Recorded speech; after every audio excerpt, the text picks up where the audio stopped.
Wrexham AFC's championship campaign has started in dramatic fashion, with the club battling to find their footing after a challenging opening run.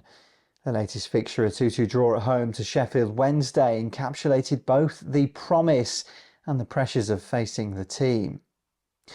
Kieffer Moore, who joined from Sheffield United over the summer, opened his Wrexham account with a first-half brace, giving the home side a 2-0 lead inside 31 minutes.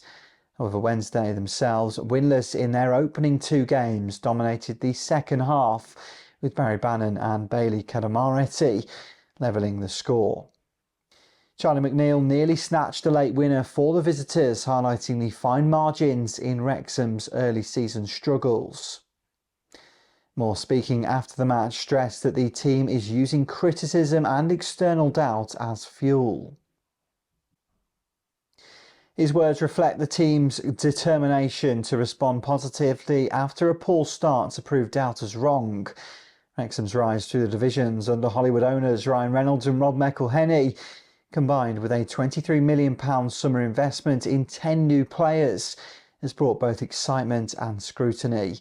Social media chatter has amplified expectations, with some commentators quick to highlight the club's early setbacks. Yet Moore and his teammates remain focused on long-term goals, determined to build on their potential rather than be weighed down by pressure.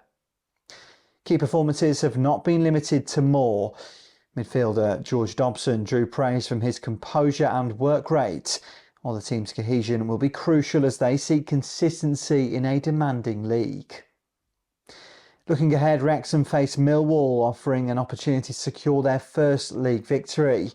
The squad, led by Moore's leadership and the backing of an ambitious ownership, is intent on using early season adversity as motivation to establish themselves in the Championship and continue their upward trajectory through English football.